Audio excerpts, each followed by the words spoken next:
Next and అట్లనే నిన్న group బాధితులు అందరూ కూడా గ్రూప్ ఎగ్జామ్స్ రాసేటోళ్ళు నిన్న కేటీఆర్ కూడా ప్రెస్ మీట్ పెట్టడం జరిగింది. సింగరేణి గురించి ఒక ప్రెస్ మీట్ పెట్టాడు, సమీక్ష జరిపాడు. అండ్ దీని తర్వాత గ్రూప్స్ విద్యార్థులతో చిట్చాట్ చేయడం జరిగింది. వినతి పత్రాలు తీసుకొని అందరు కూడా ఎక్కడైతే మన నందీనగర్లో కేసీఆర్ ఇల్లు ఉందో ఆ కేసీఆర్ ఇంట్లో మరి ప్రెస్ మీట్ పెట్టడం జరిగింది.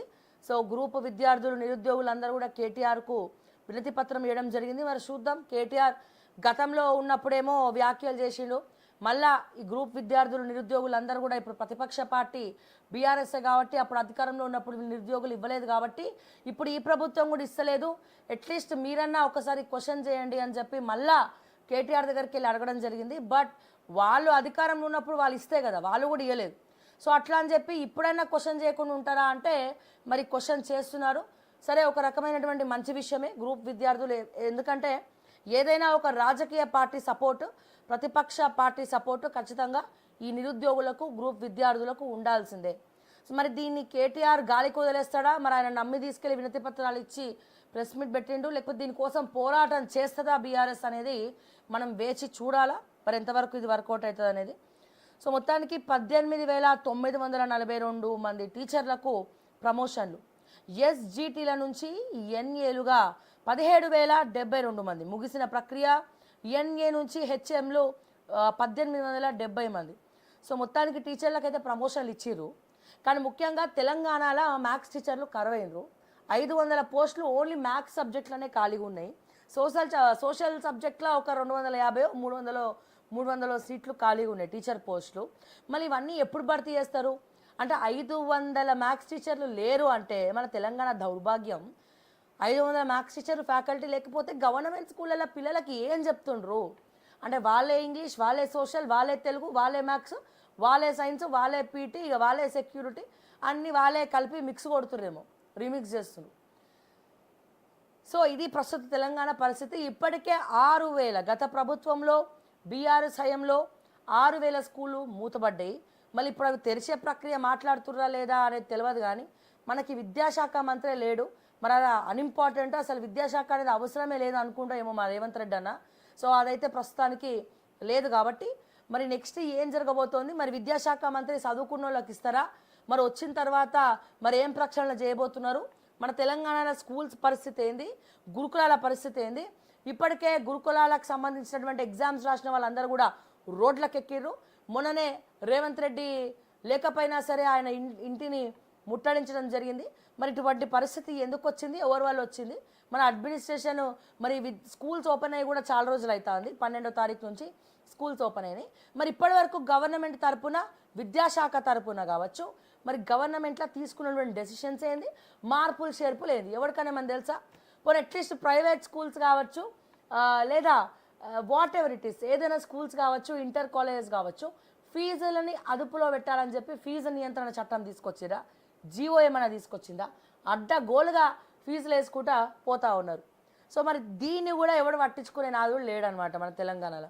కొద్ది గొప్ప మా పృథ్వీరాజ్ అన్న లాంటి వాళ్ళు గవర్నమెంట్ స్కూల్స్ తిరిగి పదే ఇగో ఇక్కడ ఇది ఉందిరా నాయన, ఇక్కడ అది ఉందిరా నాయన అని గుర్తు చేస్తూ ఉన్నారు. అంతకుమించి ఎవడన్నా మాట్లాడుతుండా. కోదండరామ్ సార్ ఏమో ఫస్ట్ నుంచి నన్ను పక్కన పెట్టిరు అని చెప్పి, ఉద్యమకారుడు అని చెప్పి, జేఏసీ ఫామ్ చేసినామని చెప్పి, కేసీఆర్ మోసం చేసిందని చెప్పి అప్పుడు అంతా మీడియా సపోర్ట్ తీసుకొని కొట్లాడుతున్నట్టు చేసి తర్వాత కాంగ్రెస్ పార్టీకి సపోర్ట్ చేసి మంచిగా ఆయన పబ్బమైన గడిపించుకున్నాడు. ఈయన కూడా అంతే అని చెప్పి తేటతెల్లం అయింది కదా. ఈయన కూడా అంతే అని చెప్పి తేటతెల్లం అయిందా లేదా ఏమన్నా. ఇప్పుడు ఎమ్మెల్సీ ఇచ్చే ఇప్పుడు ఆయనకు కూడా మంత్రి పదవి ఇద్దాం అనుకుంటుండ్రు. సరే, ఈ టీఎస్పీఎస్సీ బోర్డు చైర్మన్గా ఈయన అవుతాడని ఎవడు ఎక్స్పెక్ట్ చేయలే. మన ఎవరు ఈయన మన మహేందర్ రెడ్డి. తర్వాత అక్కునూరి మురళికి ఇస్తాం అనుకున్నాం, అది కాలే. అక్కునూరి మురళి సైలెంట్ అయిపోయి, అక్కునూరి మురళి సార్ సైలెంట్ అయిపోయి, మా కోదండరామ్ సార్ సైలెంట్ అయిపోయి, కోదండరామ్ రెడ్డి సార్ సైలెంట్ అయిపోయి. అంటే ఎవరెవరైతే గత ప్రభుత్వంలో కొట్లాడినరో ప్రశ్నించినరో ఇప్పుడు వాళ్ళు కాంగ్రెస్ ప్రభుత్వంలో పదవులు తీసుకొని చాలా కుష్కుష్గా ఉన్నట్టున్నారు, దిల్కుష్ దినుకుంటా ఉన్నారో ఏందో మరి అర్థమవుతలేదు. కానీ మా విద్యార్థుల సంగతి ఏంది, నిరుద్యోగుల ఘోష ఏంది, మరి వీళ్ళ తరపున అడిగే నాదుడు లేకుండా పరిస్థితి వచ్చింది. మరి మార్పు కాలే నినాదాలు చేసి మరి వీళ్ళు కూడా పార్టీలకు పోయి మారిపోయినరా నాయన అని చెప్పి బాధ అవుతా ఉంది. అంటే వీళ్ళు కూడా రాజకీయ లబ్ధి కోసమేనా ఇన్ని రోజులు ఇదంతా చేసింది. రాజకీయ లబ్ధి కోసమే చేసిండ్రా అని చెప్పి నా కళ్ళు తెరుచుకుంటున్నాయి ఇప్పుడిప్పుడే. ఎందుకు మాట్లాడరు కోదండరెడ్డి సారు? మరి స్కూల్స్ గురించి కావచ్చు, లేకపోతే మా నిరుద్యోగుల గురించి కావచ్చు, అందరూ వచ్చి ప్రొటెస్ట్ చేస్తూ ఉంటే నిరుద్యోగుల సపోర్ట్ తీసుకునే కదా ఈ రోజు కాంగ్రెస్ అధికారంలోకి వచ్చింది. మరి నిరుద్యోగులందరూ గజ కట్టుకొని, ఈ కంకణం కట్టుకొని, ఒక కంకణం వేసుకొని, మా పెదరాయుడు సినిమాల్లో ఒక కంకణం వేసుకొని, బస్సులు ఏర్పాటు చేసుకొని, ఇంటింటికి తిరిగి, ఊరల్లో తిరిగి, మా తల్లిదండ్రులకు అందరికి కూడా చెప్పినాం, మా చుట్టాలకు చెప్పినాం. బీఆర్ఎస్ పార్టీ ఓటమి పాలైతే దానికి కారణం నిరుద్యోగులే, తస్మాత్ జాగ్రత్త అని చెప్పి మొత్తం తెలంగాణ మొత్తం తిరిగి ఈ రోజున బీఆర్ఎస్ను ఓడించారు. ఇంత కష్టపడి మీ కాంగ్రెస్ను అధికారం తీసుకొస్తే మీరు చేసింది ఏందయా అంటే శూన్యం. ఒక్కొక్కడికి 0 ఇచ్చి చేతిలో పెట్టారు. సో ఇంకా కళ్ళలో ఒత్తులు వేసుకొని చూడాల్సి వస్తుంది. మా 46 జీవో బాధితులు అయితే ఇంకా దారుణం. మళ్ళీ వీళ్ళందరి గురించి ఎవడు పట్టించుకోవాలి? ఎవడన్నా ఎక్కడన్నా మాట్లాడుతూ ఉన్నాడా? ఎవరైతే ఇప్పుడు దీన్ని అడ్డు పెట్టుకొని పార్టీలలో పదవులు తెచ్చుకున్నారో ఈ కాంగ్రెస్ పార్టీలో, వాళ్ళు ఎవరు కూడా గప్చుప్ సైలెంట్గా ఉన్నారు కదా, ఎవరు మాట్లాడతలేరు కదా. ఎవడైనా మాట్లాడుతుండా? మా ఎమ్మెల్సీ బల్మూరి వెంకటన్న అయితే ఏడున్నాడో మళ్ళీ జడబెట్టి ఎత్తుకాలి. మరి ప్రొటెస్ట్ చేస్తూ ఉంటే బల్మూరి వెంకటన్న ఏమైంది? మరి ఎన్ఎస్యూ ఏమైంది? చాలా స్ట్రాంగ్ కదా. ఎమ్మెల్సీ బల్మూరి వెంకటన్న ఎమ్మెల్సీ తీసుకున్నాడు, సైలెంట్ అయిపోయాయి. రాజకీయ నాయకులు అయిపోయింది కదా ఇప్పుడు దానికోసం పదవి కోసం కొట్లాడినోడు, పదవి తీసుకున్నాడు, సైలెంట్ అయిపోయాడు. రేవంత్ రెడ్డి దగ్గర పోయి కూర్చొని నేను ఎన్ఎస్యూఐ లీడర్ని, మా వాళ్ళు ఇబ్బంది పడుతుర్రు, ఈ రోజున ఎమ్మెల్సీ పదవి మా మా వాళ్ళు పెట్టిన భిక్షనే అని చెప్పి బల్మూరి వెంకట్ ఎందుకు మాట్లాడండి? కోదండరామ్ సార్ మేము నిరుద్యోగులు అందరం కంకణం కట్టుకున్నాం, అక్కునుడి మురళి సార్ మేము అందరం కూడా అక్కడిక్కడ తిరిగినాం, బస్సులు వేసుకున్నాం, పోయినాం. మరి వీళ్ళు కష్టపడ్డారు, వాళ్ళకి చేయాల్సినటువంటి జీవోల గురించి కోదండరెడ్డి సార్ ఎందుకు మాట్లాడండి? మళ్ళీ ఎప్పుడు మాట్లాడతారండి వీళ్ళంతా? పదవులు వస్తే అందరు సైలెంట్ అయిపోతారా? ఈ రోజున క్వశ్చన్ చేసేది 3-4 అయినరండి. ఒకటి మా పృథ్వీరాజ్ అన్న, ఇంకోటి మన తెలంగాణ విఠల్ అన్న, ఇంకోటి మా బక్కా జడ్సన్ అన్న, ఇంకొకరు మా గాద ఇన్నయ్య సార్, ఉద్యమకారుడైనటువంటి మా గాద ఇన్నయ్య సార్.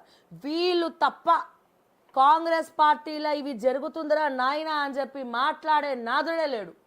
ఎవరు కూడా మాట్లాడలేనటువంటి పరిస్థితి. పదవులు తీసుకొని వాళ్ళందరూ సైలెంట్ అయిపోయారు. అట్లీస్ట్ ప్రొటెస్ట్ చేయడమో, మాట్లాడమో, అట్లీస్ట్ మీరు ఇవ్వకపోతే మా పదవులకు రాజీనామా చేస్తారని చెప్పి కొట్లాడమో. కాంగ్రెస్ పార్టీలోనే ఉంది కదా ప్రజాస్వామ్యము. అట్లా కొట్లాడినందుకే అందరూ ఏకమై మా బక్కా జడ్సరనని ఇన్సల్ట్ చేసి మరీ సస్పెండ్ చేసి పడేసారు. సో ఫస్ట్ ఏది ఇంపార్టెంట్, ఏది అన్ఇంపార్టెంట్ తెలుసుకునేటువంటి పరిస్థితి. ఇప్పుడు కాంగ్రెస్ పార్టీలో మంత్రి పదవులు ఎవరికి ఇవ్వాలి, ఎన్ని పైసలు తీసుకోవాలి, అండ్ అట్లనే ఏంది మా పిసిసి అధ్యక్షుడు ఎవరు ఉండాలి, ఎవరికి ఇస్తే మంచిగా ఉంటుంది అనేది. మరి రేవంత్ రెడ్డి గారికి ఫ్రీడమ్ ఇస్తే మరి రేవంత్ రెడ్డి గారికి మీరు ఫ్రీడమ్ ఇచ్చిర్రు, మళ్ళీ రెడ్డినే తీసుకొచ్చి కూర్చోబెడతారు. సో ఇవన్నీ కూడా ఆలోచించాలి, మరి ఏం జరుగుతుంది, ఏం కథ అనేది. సీటును వదలట్లేదు, గాడి తప్పిన అడ్మిన్, దశాబ్దాలుగా ఒకే చోట విధులు, బదిలీ అయినా మళ్ళీ అక్కడికే. జిహెచ్ఎంసీలో విచిత్ర పరిస్థితులు, దాదాపు 20 నుంచి 30 మంది ఉద్యోగులు, కొత్త కమిషనర్ ఫోకస్ పెట్టాలంటున్న సిబ్బంది.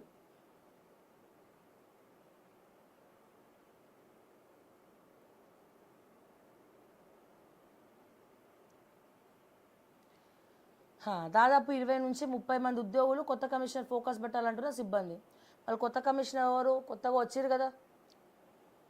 జిహెచ్ఎంసీలో విచిత్ర పరిస్థితులు, బదిలీ అయినా మళ్ళీ అక్కడికే తెప్పించుకుంటున్నారట. దశాబ్దాలుగా అదే ప్లేసెస్లో ఉంటున్నారంట. మంచిగా రుచి మాడిరు, మంచిగా అక్కడ ఉంటే మంచిగా పైసా వసూలే కదా.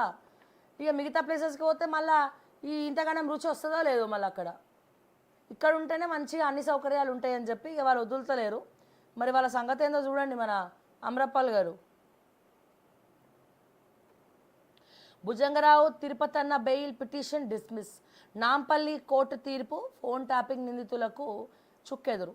నేడు రవాణా శాఖలో పెన్ డౌన్, జేటీసీపై దాడికి వ్యతిరేకంగా రాష్ట్ర వ్యాప్తంగా నిరసనలు, నిందితుడిని అరెస్ట్ చేయాలని చెప్పి ఉద్యోగుల డిమాండ్.